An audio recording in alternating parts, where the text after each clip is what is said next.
క్షమాపణ లేదు, మంచితనము లేదు, సాత్వికము లేదు,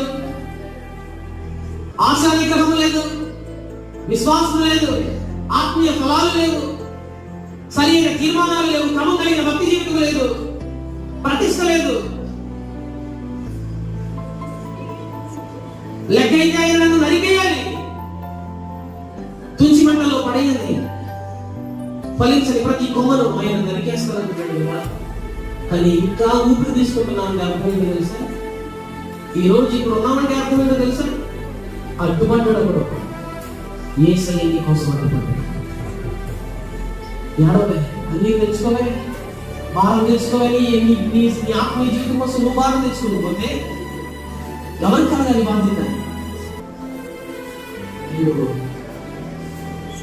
ఇంత ఫలించకపోయినా, ఏళ్ళు గడిచిపోయినా